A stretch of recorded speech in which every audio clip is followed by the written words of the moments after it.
मैं एक करबद्ध प्रार्थना करता हूं कि मुख्यमंत्री जी इस मंच पर आए। उससे पहले सिर्फ 30 सेकंड का समय लेकर सुशासन और उत्तर प्रदेश की विकास गाथा देखते हैं।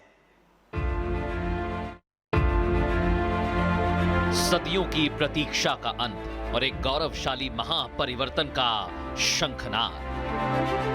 ये सिर्फ एक राज्य नहीं, ये जागृत भारत का वो मस्तक है जिसकी चमक आज पूरी दुनिया देख रही है। आस्था की पावन नगरी काशी अयोध्या से लेकर एक्सप्रेसवे के विशाल जाल तक और वैश्विक उद्योगों की क्रांति से लेकर देश की सबसे मजबूत अर्थव्यवस्था बनने की ओर अग्रसर आज का यूपी एक स्वर्णिम इतिहास रच रहा है। स्वामी विवेकानंद कहा करते थे कि चुनौती जितनी बड़ी हो, जीत उतनी ही शानदार होती है। जब नेतृत्व में दृढ़ संकल्प हो तो हर असंभव सपना हकीकत बन जाता है। सुरक्षा, समृद्धि और सुशासन का एक ऐसा अटूट भरोसा जिसने हर नागरिक के जीवन में आत्मसम्मान का नया सवेरा लाया है। ये बढ़ते कदम अब थमेंगे नहीं। ये नए भारत का वो ग्रोथ इंजन है जो सीधे आसमां को छूने वाला है। रिपब्लिक भारत ऊंचाइयों पर यूपी समिट के इस भव्य मंच पर पूरे आदर और सम्मान के साथ जोरदार तालियों से स्वागत कीजिए बदलते उत्तर प्रदेश के दूरदर्शी शिल्पकार माननीय मुख्यमंत्री योगी आदित्यनाथ जी का। रिपब्लिक भारत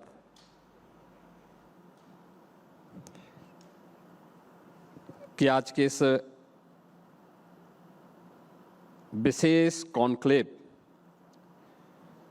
जो देश की सबसे बड़ी आबादी के राज्य उत्तर प्रदेश पर आधारित है, ऊंचाइयों पर उत्तर प्रदेश, इस कॉन्क्लेव की प्रस्तावना अभी जिनके श्रीमुख से रिपब्लिक भारत के सभी दर्शकों ने सुनी है। रिपब्लिक भारत के सीईओ और एमडी, चीफ एडिटर शरण गोस्वामी जी,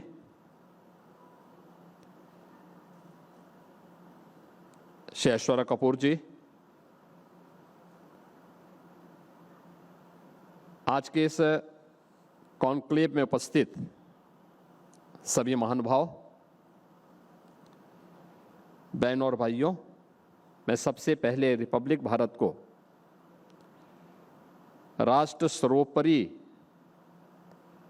के इस मंत्र के साथ मीडिया जगत में एक नई सोच को पैदा करने के लिए हृदय से अभिनंदन करता हूं और प्रदेश की राजधानी लखनऊ में इस कॉन्क्लेव के लिए हृदय से धन्यवाद भी देता हूं। मित्रों, आपको भी काफी देर हो गई होगी, लेकिन जब यूपी की बात हो रही है और देश की सबसे बड़ी आबादी के राज्य के बारे में चर्चा हो रही है, मैं केवल एक प्रश्न यहां से आपके सामने रखूंगा।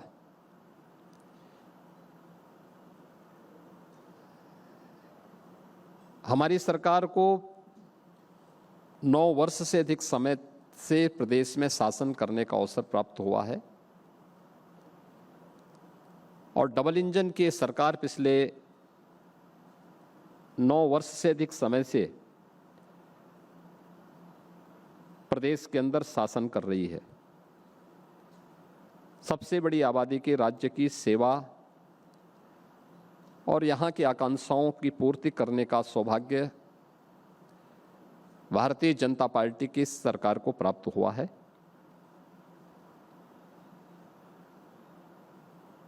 इन 9 वर्ष में क्या कोई कल्पना कर सकता है, आज से 9 वर्ष पहले अगर कोई व्यक्ति इस मंच पर आकर के ये बातें कहता जो अभी मैं कहने जा रहा हूं,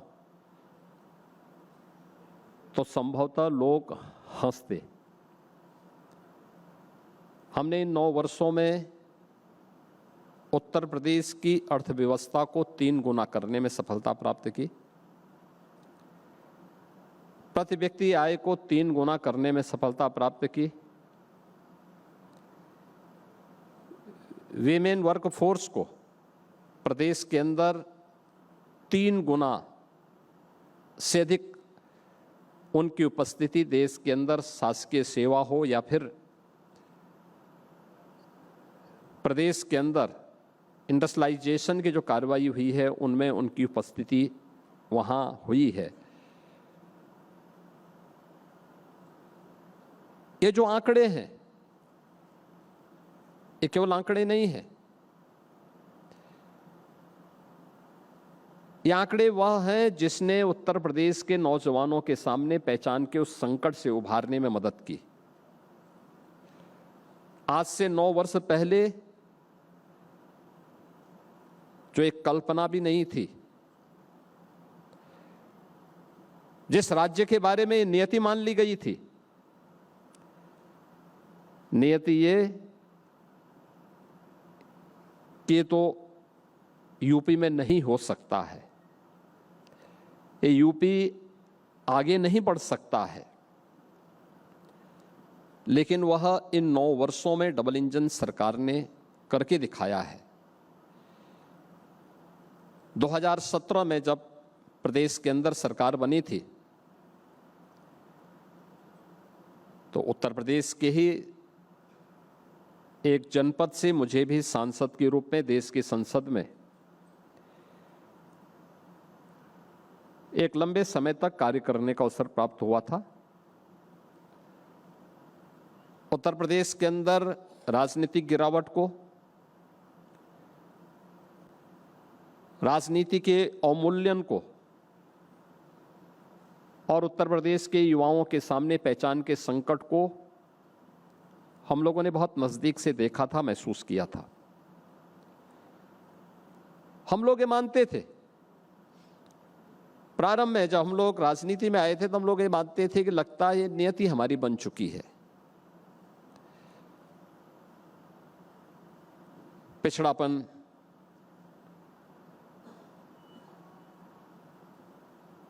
अव्यवस्था, दंगे, गुंडागिर्दी, कर्फ्यू,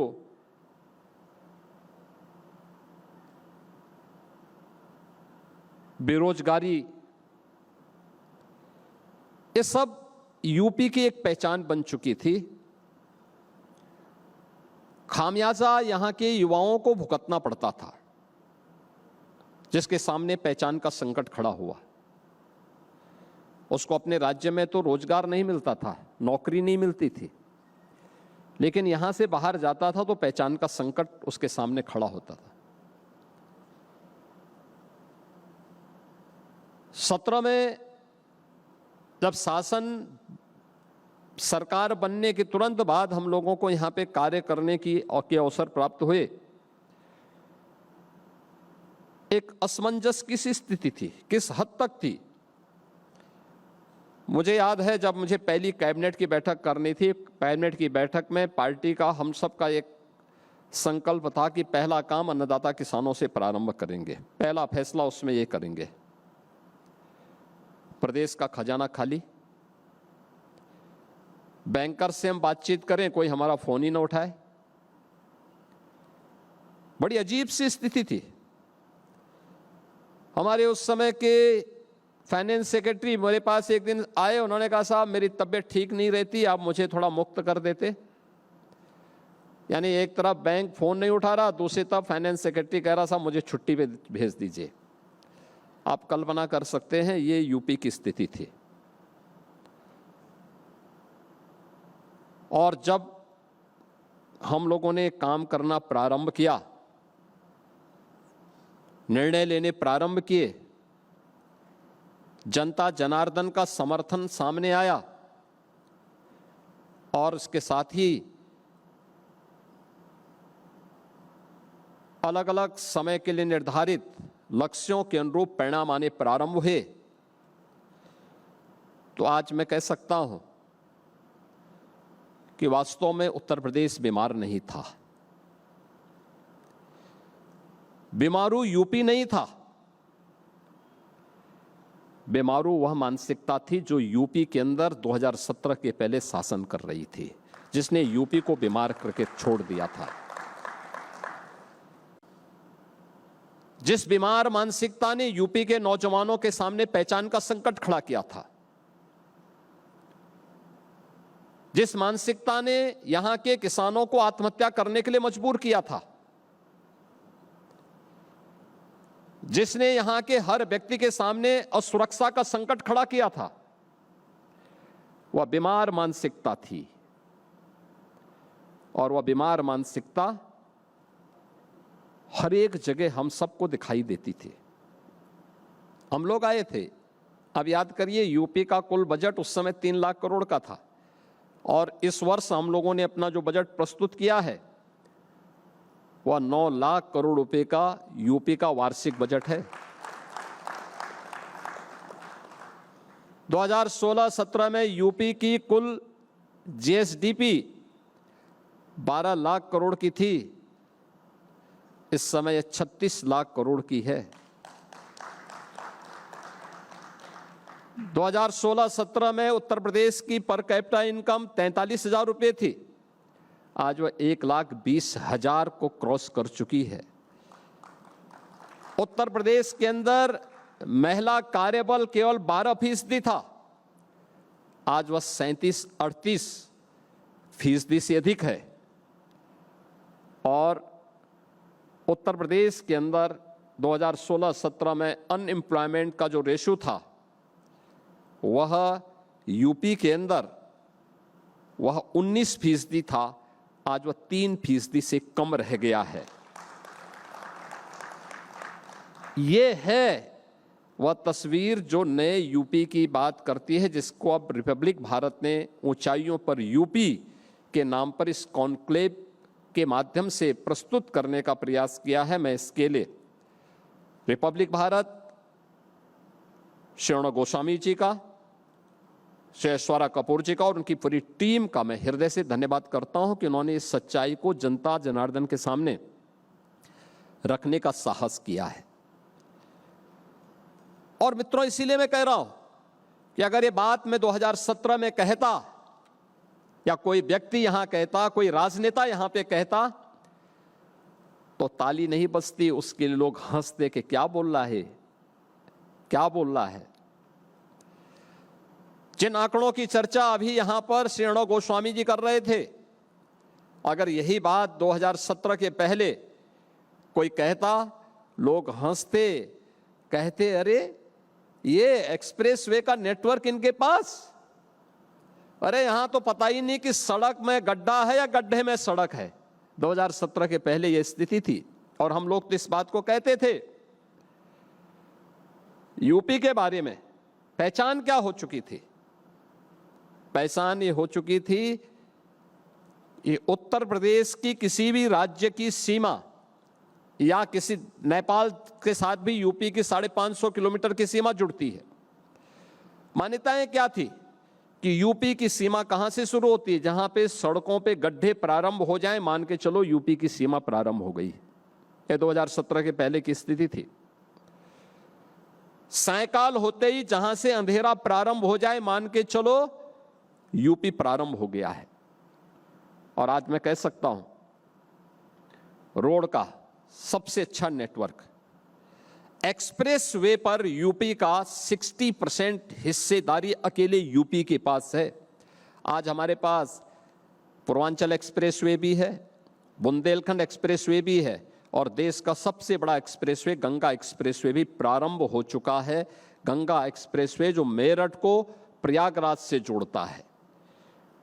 गोरखपुर लिंक एक्सप्रेसवे भी है।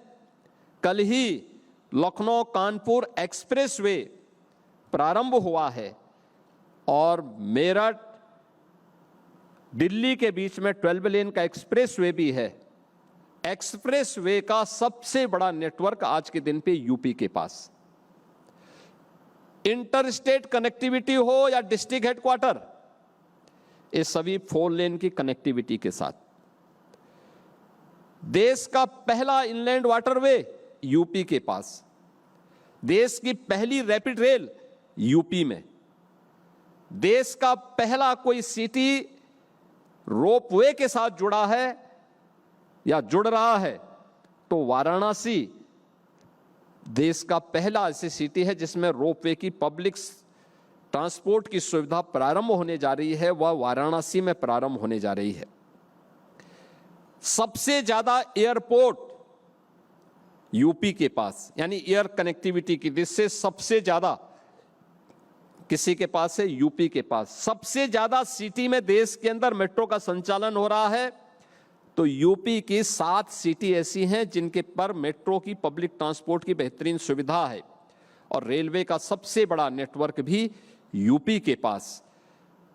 ये यूपी की इंफ्रास्ट्रक्चर की वह स्थिति है जो प्रदेश के भविष्य को और देश की अर्थव्यवस्था को तय करने में एक बड़ी भूमिका का निर्वहन करता है।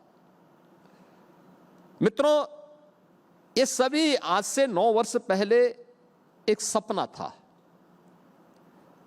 आज वह साकार हुआ है। आज वह साकार हुआ है। यूपी की कानून व्यवस्था और यूपी की सुरक्षा की स्थिति 2017 के पहले क्या थी? यूपी में हर तीसरे दिन एक दंगा होता था। यूपी के अंदर महीनों महीनों कर्फ्यू रहता था। उत्तर प्रदेश के अंदर ना बेटी सुरक्षित थी ना व्यापारी सुरक्षित था। यूपी के अंदर 35 से ज्यादा जनपद ऐसे थे जहां पे हर बड़े परिवार ने अपनी बेटी को या तो घर के यूपी के बाहर किसी हॉस्टल में या रिश्तेदार के यहां रख करके वो पढ़ाई कराता था या फिर बेटी की सुरक्षा को ध्यान में रखते हुए स्कूल भेजना ही बंद कर दिया था। कोई व्यापारी घर से निकलता था तो ईश्वर से प्रार्थना करके निकलता था कि पता नहीं मैं शाम को अपने परिवार का मुंह देख पाऊंगा कि नहीं देख पाऊंगा। किसान अपने खेत में जाने से डरता था।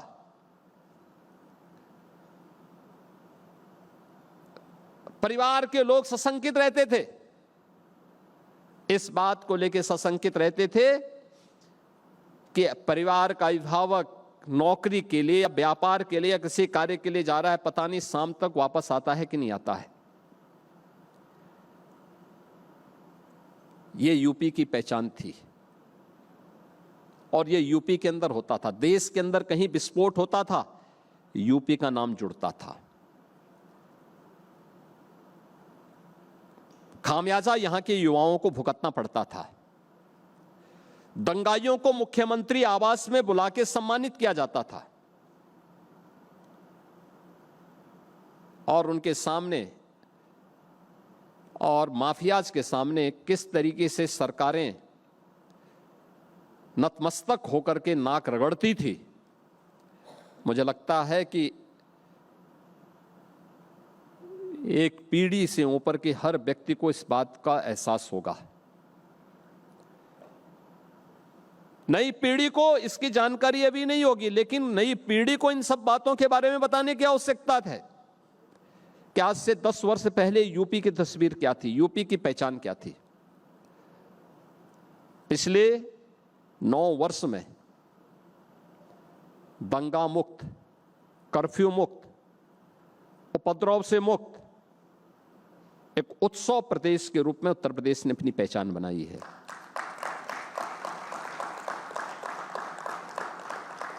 उत्तर प्रदेश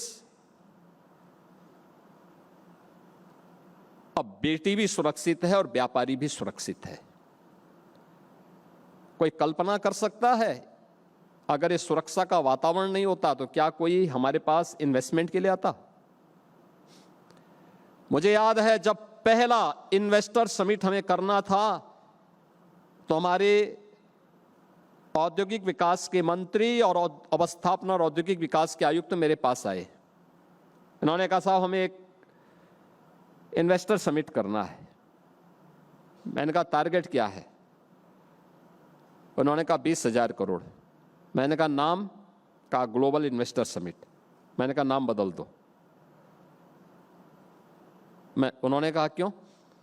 मैंने कहा 20,000 करोड़ की राशि रखते हो और ग्लोबल बोलते हो। ग्लोबल जैसा इन्वेस्टमेंट भी होना चाहिए, टारगेट भी उतना बड़ा होना चाहिए। उन्होंने कहा लेकिन यूपी में कौन करेगा? देखिए, मैं 17 अक्टूबर की बात कर रहा हूं, 2017 के अक्टूबर मास में। उन्होंने कहा फिर क्या करें? मैंने कहा देखिए, पॉलिसी बनाइए, लैंड बैंक तैयार करिए, रोड सोच करिए, 1-2 जगह मैं भी चलूंगा, लेकिन टारगेट बड़ा करिए। उन्होंने कहा कितना? मैंने कहा भी लोअर लिमिट 2 लाख। कहा 2 लाख? मैंने कहा हां।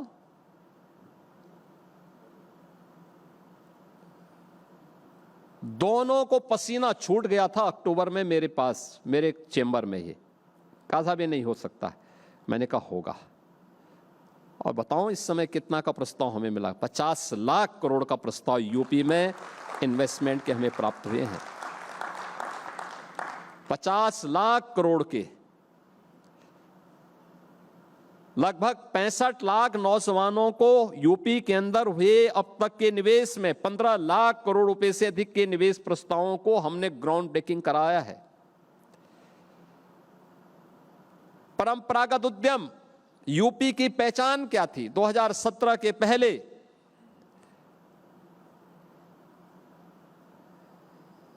लखनऊ की चिकनकारी रो रही थी, फिरोजाबाद का ग्लास का उद्योग चौपट हो चुका था,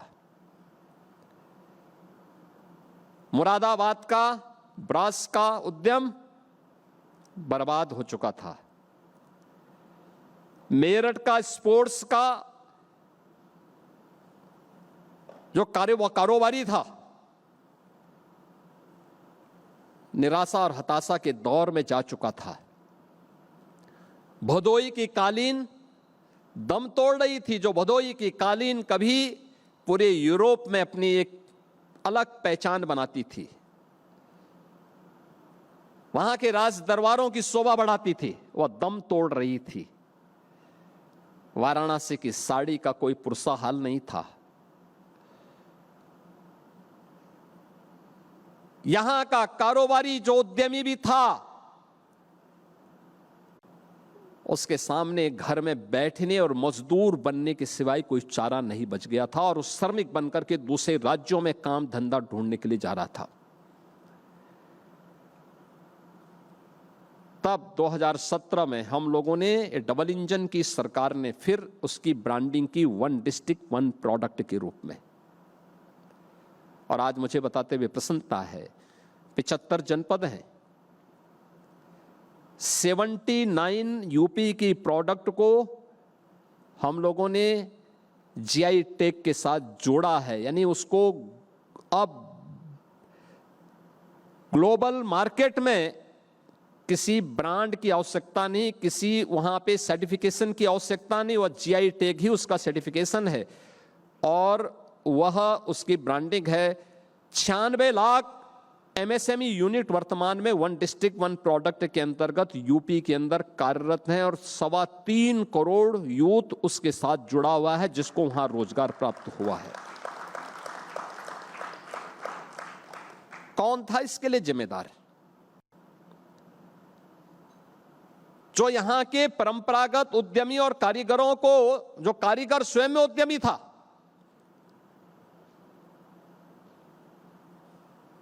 उसको हताशा और निराशा के इस दौर में पहुंचा दिया।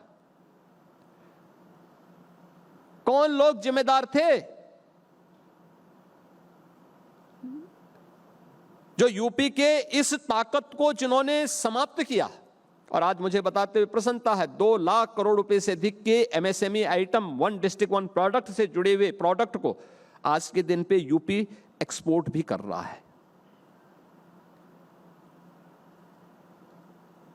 अभी कुछ दिन पूर्व मैंने यहाँ यूपी गवर्नमेंट ने एक आम महोत्सव किया था। आम महोत्सव में हम लोगों ने हजारों टन आम एक्सपोर्ट किए। बायर सेलर मीट हुई। दुनिया भर के लोग आए थे जो यहां यूपी के आम को खरीदने की लाइन में खड़े थे। यानी वह किसान केवल किसान नहीं है, वो उद्यमी भी है, उद्यमी भी है।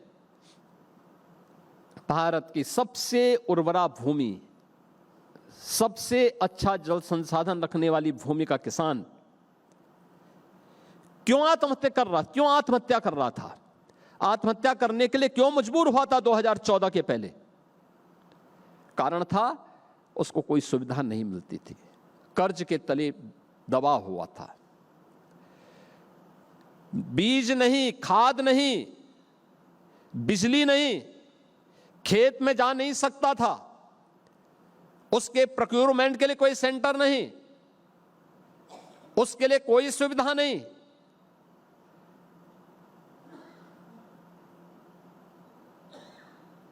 याद करिए 2007 से लेकर 2017 के अंदर 10 वर्ष में उत्तर प्रदेश की 29 चीनी मिलें बिकी थी, बंद हुई थी। 21 चीनी मिलें बेच दी गई थी औने पौने दाम पर। कोई कल्पना करेगा, चीनी मिलें 3-3 करोड़ में बेची जा रही थी।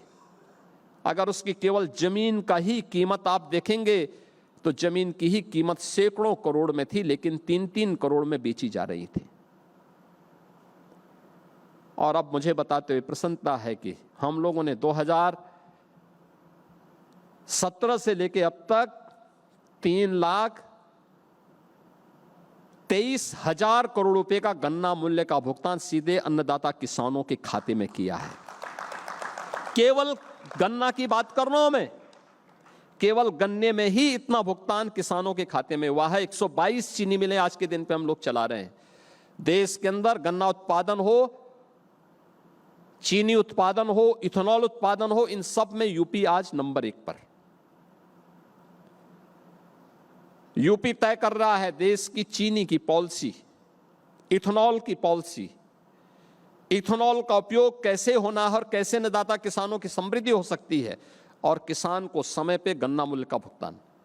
122 में से 105 चीनी मिलें ऐसी हैं जो 1 सप्ताह से कम समय में गन्ना मूल्य का भुगतान कर रही हैं। और अन्यथा जब 17 में हम आए थे 10 वर्ष का गन्ना मूल्य का बकाया पीछे था, यानी गन्ना मूल्य का भुगतान नहीं हो पाया था। किसान को फसल बीमा योजना का लाभ नहीं मिलता था, सिंचाई की सुविधा नहीं थी, बिजली नहीं थी, समय पे अच्छी क्वालिटी के सीड नहीं मिलते थे। जैसे नेता बंजर थे, ऐसे इन्होंने यहां की उन्नत खेती को भी बंजर करके रख दिया था, और किसान के सामने आत्महत्या के सिवाय कुछ भी चारा नहीं बचा हुआ था। और यही यूपी के अंदर होता था। आज यूपी के अंदर पिछले 9 वर्ष में हम लोगों ने 24 लाख हेक्टेयर लैंड को सिंचाई की सुविधा दी है। अब याद करिए, बाणसागर परियोजना दशकों से लंबित थी, हम लोगों ने पूरा किया। प्रधानमंत्री कृषि सिंचाई योजना के अंतर्गत लेकर के इसको एक समय सीमा के अंदर पूरा किया। 2.5 लाख हेक्टेयर लैंड को इससे सिंचाई की सुविधा उपलब्ध करवाई।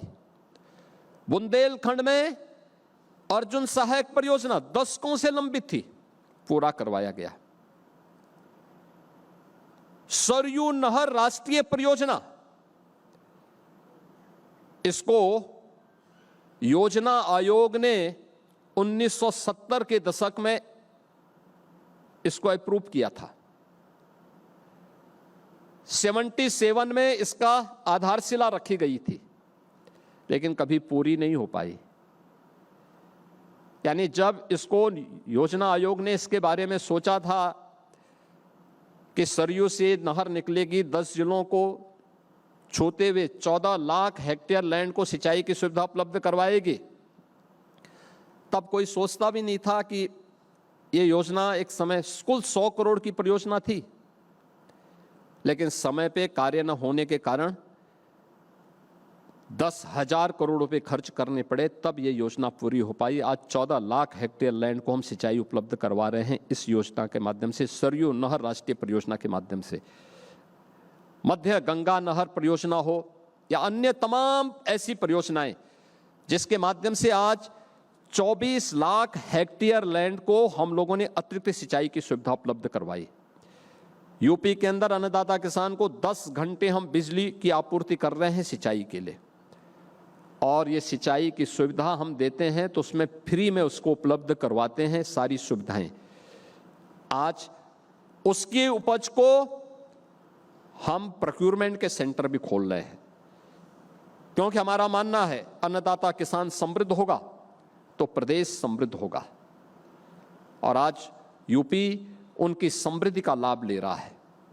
ये जो समृद्धि है, उस समृद्धि में हमारे अन्नदाता किसानों का भी योगदान उस रूप में है। यूपी के युवाओं के बारे में पहचान का संकट सत्र के पहले, और मुझे बताते हुए प्रसन्नता है कि 9 लाख से अधिक युवाओं को हमने प्रदेश के अंदर सरकारी नौकरी दी।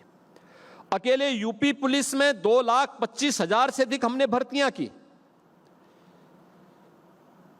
यूपी पुलिस में 2017 के पहले केवल 10,000 महिला पुलिस कार्मिक थी, आज इनकी संख्या 45,000 हुई है। इतनी बड़ी संख्या यूपी के अंदर अकेले विमेन वर्कफोर्स की। ये है यूपी की वह कहानी। उसको नौकरी भी मिल रही है, रोजगार भी मिल रहा है, और यूपी के अंदर इन्वेस्टमेंट के माध्यम से भी उसके लिए ढेर सारे अवसर आज के दिन पर उपलब्ध हुए हैं। यूपी के अंदर वेलफेयर स्कीम के अंदर आज 16 करोड़ गरीब परिवारों को फ्री में राशन की सुविधा का लाभ।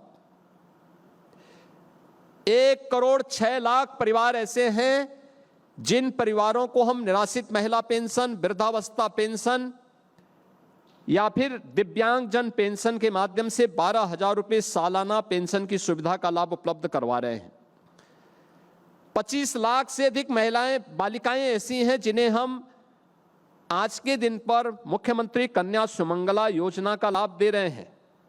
5 लाख से अधिक बालिकाएं ऐसी हैं, माताएं ऐसी हैं जिनको प्रधानमंत्री मातृत्व वंदना योजना के अंतर्गत योजना का लाभ प्रदान किया जा रहा है। 6 लाख से अधिक बालिकाओं की मुख्यमंत्री सामूहिक विवाह योजना के अंतर्गत शादी ब्याह की योजना संपन्न होती है। अब पिता इस बात के लिए चिंतित नहीं होता है कि बेटी बड़ी हो गई है तो उसकी शादी की चिंता मैं करूं और उसके लिए कहां से पैसा लेके आऊंगा। मुख्यमंत्री सामूहिक विवाह की योजना उसके सामने है, और योजना में सारा काम राज्य सरकार की मशीनरी करती है। अभिभावक आता है और अपनी मर्जी से बेटी की शादी तय कर लेता है। यानी ये सभी सुविधाएं, स्कॉलरशिप उपलब्ध होना हो, अनुसूचित जाति, जनजाति, पिछड़ी जाति या सामान्य जाति के गरीब बच्चों के लिए बिना भेदभाव के उपलब्ध हो रही है। ये सुविधा पहले भी थी, राज्य पहले भी था, लेकिन योजना का लाभ गरीब को नहीं मिलता था, युवा को नहीं मिलता था, महिलाओं को नहीं मिलता था। ये पैसा कहां जाता है? ये कौन डकैती डालता था? ये पैसा कुछ चंद लोगों की जेब में कैसे जाता था? और ये उंगली उठाने वाले लोग कौन हैं? ये वही हैं, ये प्रश्न उठाने वाले लोग वही हैं जो लोग आज श्री राम जन्मभूमि में चोरी के बारे में इतना हो हल्ला कर रहे हैं। याद करना, श्री राम जन्मभूमि मंदिर के बारे में प्रश्न उठा रहे हैं। घटना जो भी घटित हुई दुर्भाग्यपूर्ण थी, और ट्रस्ट के द्वारा जो सिफारिश की गई उसके अनुसार, जो अनुरोध किया गया उसके अनुसार एक एसआईटी उसकी जांच कर रही है, उस पर कार्रवाई भी हो रही है, उसमें कोई वो नहीं। प्रश्न ये उठता है कि जिसमें एक जांच एजेंसी पहले से जांच करके कार्रवाई कर रही है और उसके अनुरूप ट्रस्ट ने कार्रवाई भी प्रारंभ की है, नैतिक आधार पर भी इस्तीफा दिए, और उस पर प्रश्न उठाए जा रहे हैं और सीधे सीधे आस्था की खिलवाड़ की बात हो रही है। आस्था के साथ खिलवाड़ हो रहा, हिंदू धामों पर प्रहार हो रहे हैं। एक तरफ वह लोग हैं और आस्था की बात वे लोग कर रहे हैं, चोरी की बात वो कर रहे हैं जो इन गरीबों के हक पर डकैती डालते थे। अयोध्या की आस्था की बात वे लोग कर रहे हैं जो हनुमानगढ़ी में नमाज पढ़वाने का काम करते थे, हनुमानगढ़ी जैसे पवित्र स्थल पर।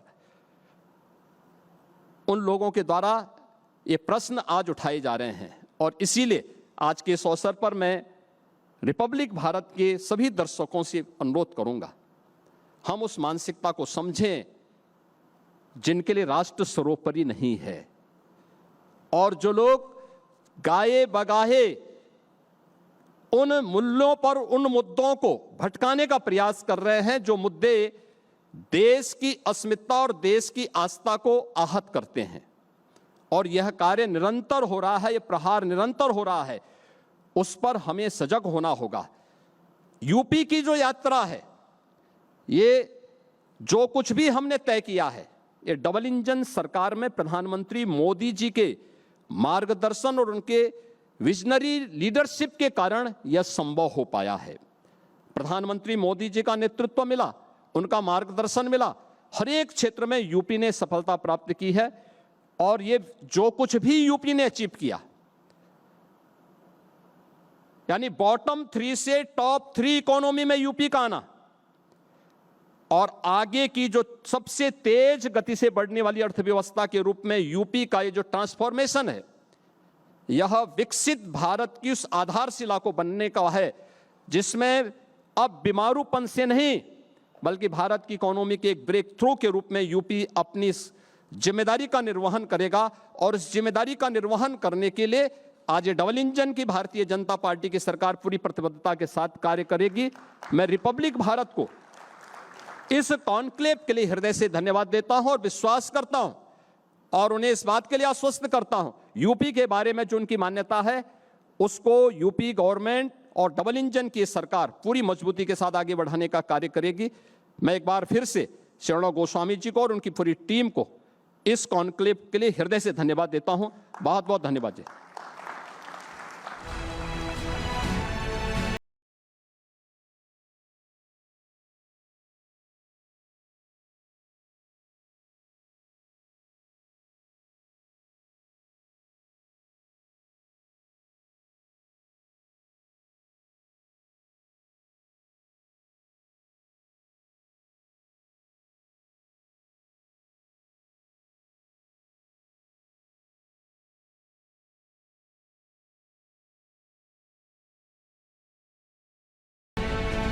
सुशासन के पुरोधा और उत्तर प्रदेश के यशस्वी मुख्यमंत्री योगी आदित्यनाथ जी को आपने सुना।